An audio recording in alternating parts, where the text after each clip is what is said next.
기도하시겠습니다. 새로운 날, 새 아침을 허락하신 하나님 감사합니다. 오늘도 하나님 앞에 엎드리며 하루를 예배로 시작하오니 우리와 동행해 주옵시고 하루 종일 세상에서 찾을 수 없는 은혜와 평강을 누리며 살아가게 하여 주옵소서. 슬픔, 걱정, 염려가 다 떠나가게 하시고 우리가 알지 못하는 크고 은밀한 주의 역사를 체험하게 하여 주옵소서. 우리 기도 들으시는 예수 그리스도의 이름으로 기도 올리옵나이다. 아멘. 오늘 묵상하실 말씀은 갈라디아서 5장 13절부터 26절까지의 말씀입니다. 형제들아, 너희가 자유를 위하여 부르심을 입었으니 그러나 그 자유로 육체의 기회를 삼지 말고 오직 사랑으로 서로 종노릇하라. 온 율법은 내 이웃 사랑하기를 내 자신같이 하라 하신 한 말씀에서 이루어졌나니 만일 서로 물고 먹으면 피차 멸망할까 조심하라. 내가 이르노니 너희는 성령을 따라 행하라. 그리하면 육체의 욕심을 이루지 아니하리라. 육체의 소욕은 성령을 거스르고 성령은 육체를 거스르나니 이 둘이 서로 대적하므로 너희가 원하는 것을 하지 못하게 하려 함이니라. 너희가 만일 성령의 인도하시는 바가 되면 율법 아래에 있지 아니하리라. 육체의 일은 분명하니 곧 음행과 더러운 것과 호색과 우상 숭배와 주술과 원수 맺는 것과 분쟁과 시기와 분냄과 당짓는 것과 분열함과 이단과 투기와 술 취함과 방탕함과 또 그와 같은 것들이라. 전에 너희에게 경계한 것 같이 경계하노니 이런 일을 하는 자들은 하나님의 나라를 유업으로 받지 못할 것이요 오직 성령의 열매는 사랑과 희락과 화평과 오래 참음과 자비와 양선과 충성과 온유와 절제니 이 같은 것을 금지할 법이 없느니라. 그리스도 예수의 사람들은 육체와 함께 그 정욕과 탐심을 십자가에 못 박았느니라. 만일 우리가 성령으로 살면 또한 성령으로 행할지니 헛된 영광을 구하여 서로 노엽게 하거나 서로 투기하지 말지니라. 아멘. 오늘은 갈라디아서 5장 13절부터 26절까지의 말씀으로 솔개처럼 거듭나십시오. 솔개처럼 거듭나십시오. 라는 제목의 말씀을 함께 나누고 기도하는 시간을 갖겠습니다. 이주연님의 산마루 서신이란 책에 보면 거듭나기 위한 솔개의 몸부림이란 제목의 글이 있습니다. 좋은 글이라서 여러분께 읽어드립니다. 솔개는 태어난 지 약 40년이 되면 고통스러운 수행을 시작한다고 합니다. 40년이 되면 깃털이 무거워져서 하늘 높이 날아오르기 힘들게 됩니다. 뿐만 아니라 부리와 발톱은 굽고 무뎌져서 사냥할 수 없게 됩니다. 이 지경이 되면 솔개는 높은 산으로 날아가 둥지를 틀고 반년에 걸친 자기와의 싸움을 시작합니다. 먼저 자기 부리를 돌이나 나무에 부딪혀 빠지게 합니다. 그리고 새 부리가 나기를 기다립니다. 그런 후에 자기 부리로 자기 발톱을 쪼아 발톱을 하나씩 뽑아냅니다. 그리고 새 발톱이 돋아나면 날개의 깃털을 하나하나 뽑아 새 깃털로 바꿉니다. 이 과정을 통과한 솔개만이 다시 30년의 새로운 삶을 살아가게 됩니다. 한 마리 솔개에 깃든 하나님의 섭리를 봅니다. 우리 사람도 50년 혹은 60년의 삶을 살다 보면 우리의 몸과 의식이 둔해지고 무거워지지는 않습니까? 그렇다면 우리의 삶을 다시 시작하기 위하여 우리는 어떤 노력을 하였습니까? 한 마리 솔개도 새 삶을 시작하기 위하여 높은 산으로 올라가 반년의 고독하고 고통스러운 시간을 보내는데 우리는 어떤 노력을 하고 있습니까? 반년, 아니 3개월만이라도 자신을 돌아보며 새로운 믿음, 새로운 용기, 새로운 미래를 위하여 하나님 앞에 나와 무릎을 꿇고 자기 성찰과 기도와 결단의 시간을 가져야 합니다. 주께서는 우리에게 거듭난 삶, 새로운 삶을 주기 위하여 우리가 주께 나오기를 기다리고 계십니다. 여러분 아멘입니까? 솔개처럼 거듭난 그리스도인이 바로 저와 여러분들이 되시기를 간절히 소망합니다. 그냥 되는 게 아닙니다. 6개월간의 자기와의 큰 싸움이 필요하다고 했습니다. 중간에 포기하지 말고 참 거듭난 그리스도인이 되어 새로운 인생, 가치가 바뀐 인생, 새 발톱, 새 깃털을 가지고 새 부리를 가지고 멋지게 날아오르는 솔개처럼 아주 새로운 그리스도인들이 되시기를 주님의 이름으로 부탁드립니다. 지난 4장까지요. 율법의 한계성과 이신득의 교리의 우월성을 강조했던 바울은 이제 5장에서 이제는 율법이 아니라 자유로운 자의 삶을 살아라. 그렇게 가르치고 있습니다. 우리가 그리스도 안에 있으면 참 자유를 얻게 된다. 사냥꾼의 올무에서 새가 자유를 얻는 것 같이 자유를 얻게 된다는 거예요. 거짓 교사들, 유대주의자들은 할례를 고집하면서 이방인들도 다 반드시 할례를 받지 않으면은 하나님의 자녀가 되지 않는다. 이렇게 주장을 하면서 또다시 율법의 굴레를 씌우고 있는데 오직 예수 그리스도의 십자가의 은혜로 이미 자유롭게 되었는데 왜 다시 또 그 율법, 그 멍에를 다시 지우려고 하는가? 그리스도 안에서 우리는 이미 자유자다. 13절 앞부분을 한번 보세요. 형제들아 너희가 자유를 위하여 부르심을 입었으나 즉 믿음으로 거듭나게 되었다. 이제는 다른 삶을 살면 된다. 훨훨 창공을 나르면서 그리스도 안에 참 자유의 삶을 누리면서 살아라. 이게 바로 바울의 마음이었습니다.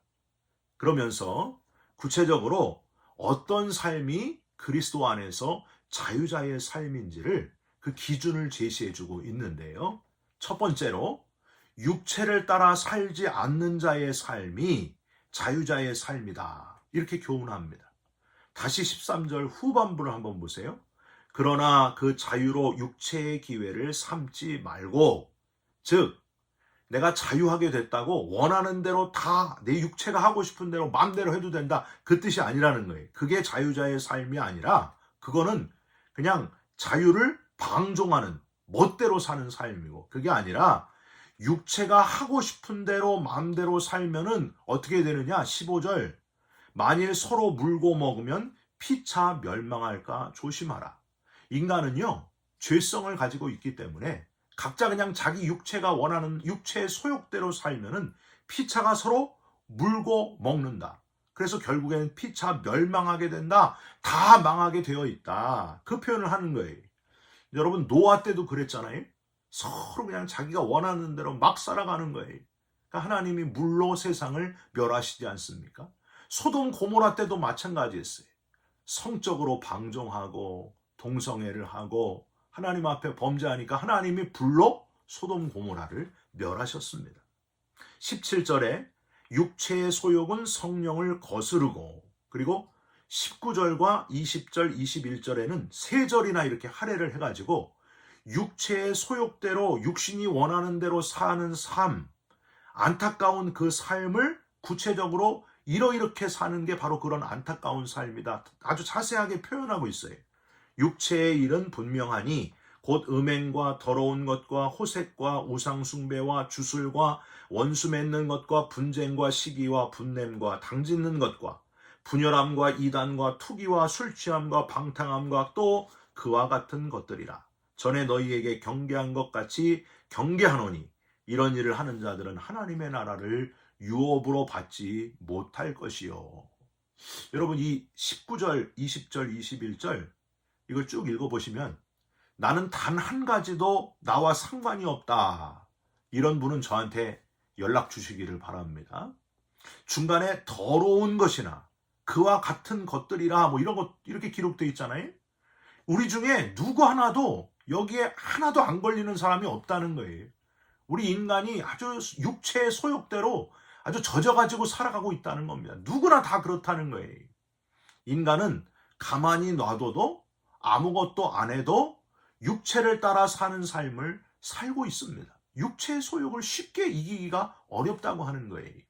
내가 그리스도와 함께 십자가에 못 박혔나니 그런즉 이제는 내가 산 것이 아니요 내 안에 그리스도께서 사신 것이라.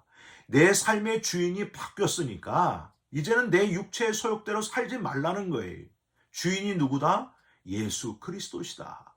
예수님이 원하는 삶을 살아야 된다. 그래야 자유로운 자의 삶이다. 바울이 지금 그걸 주장하고 있는 겁니다. 주께서 내 안에 계신 삶, 그런 삶은 어떤 삶인가? 바울은 갈라디아서에서 이 대조법을 많이 썼다고 했죠.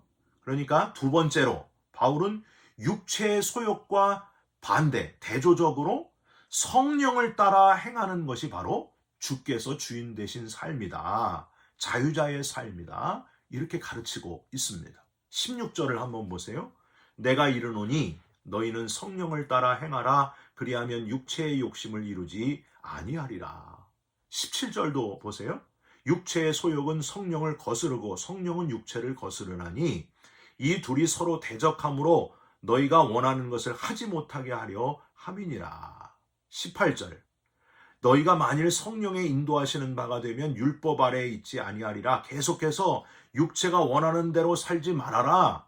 성령을 따라 행하라. 성령은 육체를 거스른다. 성령의 인도하시는 바가 되면 계속해서 육체가 아니다. 성령의 인도하시는 삶을 살아야 된다. 그냥 육신이 원하는 대로 육체의 소욕대로 살지 말고 성령께서 이끄시는 대로 살아라. 할렐루야. 우리가 그렇게 살아가야 된다는 거예요. 사랑하는 성도 여러분, 우리 곁에 계시고 늘 우리를 도우시며 우리를 격려하시며 옳은 길로 이끌어 가시는 성령의 이끄심을 따라 살아가시기를 주님의 이름으로 부탁드립니다. 저는요, 요즘 이제 개척한 지 거의 1년이 되었습니다. 성도님들과 함께 교회를 개척을 했는데 우리 LA 베이직 교회가 목사 혼자 이끌어가는 교회가 아니어서 저는 너무너무 좋습니다. 함께 만들어가는 교회, 거기에 성령께서 우리를 이끌어 주시는 교회가 되어서 얼마나 좋은지 몰라요. 너무너무 뿌듯하고요. 너무너무 행복한 그런 목회를 하고 있습니다. 우리가 함께 이끌어가는 그 안에 성령이 계셔서 성령이 인도하는 대로 걸어가는 그런 교회가 되시고 그런 성도가 되시고 그런 교단이 되도록 기도해 주시기를 부탁드립니다. 제가 15년 전에 한국에 있을 때 미국에 있는 감리교회를 너무너무 부러워했어요. 미국에 있는 감리교회는 참 좋겠다. 세계에서 가장 민주주의를 잘하는 미국에 있으니 분명히 교회가 얼마나 민주적이고 목회자와 성도들이 서로 격려하면서 이끌어가면서 함께 이끌어가며 성령이 이끄시는 그런 교회일 거다. 이렇게 기대를 하고 부러워했었어요. 근데 미국에 와보니까요, 그게 아니에요.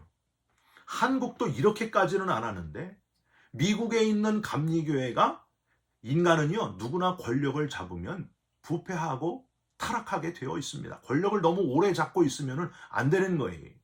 근데 감독이 북한처럼 종신제를 하잖아요.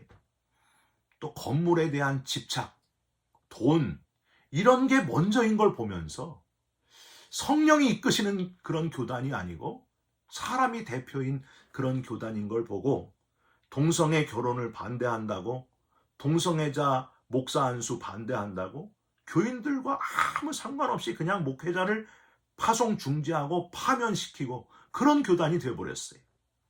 여러분, 중요한 거는요, 성령께서 이끌어 가시는 교단이 돼야 되는데 그렇지 못하다는 거예요.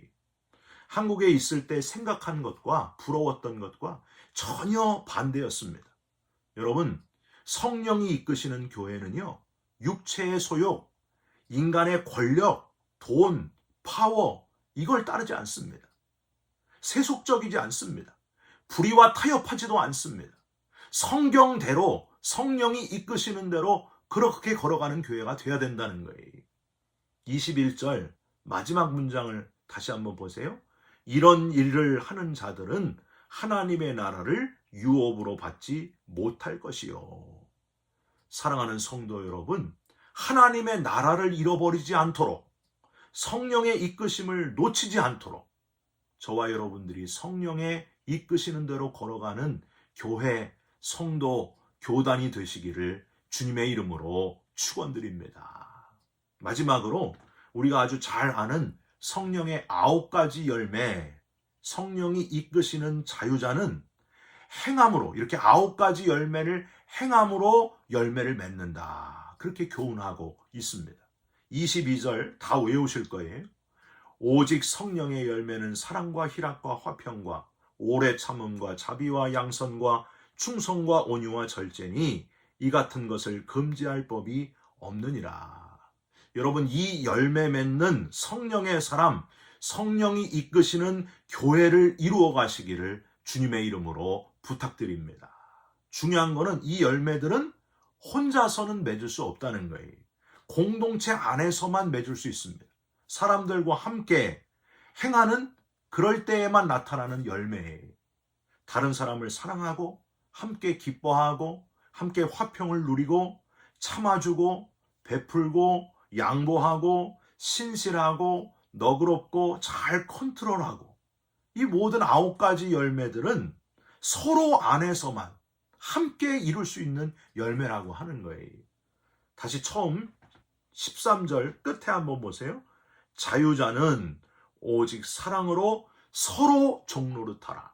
14절에 온 율법은 내 이웃 사랑하기를 내 자신같이 하라 하신 한 말씀에서 이루어졌나니. 15절 만일 서로 다 뭐예요? 육체의 소욕의 사람은 이기적으로 나만 위해서 내가 원하는 대로 살아가는데, 성령의 사람은 서로라는 단어가 중요해요. 우리 안에서 서로 사랑하고 서로 격려하고 서로 화평을 누리고 그렇게 살아간다는 거예요. 여러분, 성령의 사람, 성령이 이끄는 사람, 서로를 위해서 9가지 열매들을 다 맺어가는 저와 여러분들이 되시기를, 우리 공동체 안에서 이 열매가 풍성하게 맺어지시기를 주님의 이름으로 부탁드립니다. 여러분, 우리 예수님은 육체의 소욕을 따르지 않으셨습니다. 육체를 가지고 계셨지만은 얼마나 힘드셨겠어요. 핍박당하고 조롱당하고 손과 발에 못이 박히시고 머리에 가시면류관을 쓰실 때에 육체적으로 얼마나 괴로우셨겠어요. 근데 그 육체가 원하는 대로 하시지 않고 하나님이 원하시는 그 길, 십자가의 길을 끝까지 걸어가셨습니다. 여러분, 예수님은 우리를 구원하기 위해서, 서로를 위해서 십자가에서 달려 죽어주셨습니다. 그리고 성령을 우리에게 보내주셨습니다. 거듭난 삶, 육체의 소욕이 아닌 성령이 이끄시는 삶을 함께 살아가시기를, 서로서로 그 길을 열매 맺으면서 걸어가시기를 주님의 이름으로 축원드립니다. 기도하겠습니다. 하나님, 육체의 소욕을 따르는 자 되지 않고 성령의 이끄심을 따라 열매 맺는 주의 자녀로 살아가게 하여 주시옵소서. 사랑, 희락, 화평, 오래 참음, 자비, 양선, 충성, 온유, 절제의 열매를 우리 안에서 서로를 위해 잘 맺어가는 우리들이 되게 하여 주시옵소서. 참 자유자가 되게 하여 주옵소서. 영원한 하나님 나라의 유업을 받게 하여 주시옵소서. 예수 그리스도의 이름으로 기도 올리옵나이다. 아멘. 하늘에 계신 우리 아버지여, 이름이 거룩히 여김을 받으시오며 나라가 임하옵시며 뜻이 하늘에서 이룬 것 같이 땅에서도 이루어지이다. 오늘 우리에게 일용할 양식을 주옵시고 우리가 우리에게 죄진 자를 사하여 준 것 같이 우리 죄를 사하여 주옵시고 우리를 시험에 들게 하지 마옵시고 다만 악에서 구하옵소서. 나라와 권세와 영광이 아버지께 영원히 있사옵나이다. 아멘. 사랑하는 성도 여러분, 육체의 소욕을 따르지 마시고 성령이 이끄시는 대로 걸어가시기를 주님의 이름으로 부탁드립니다. 여러분 사랑합니다. 축복합니다. 감사합니다.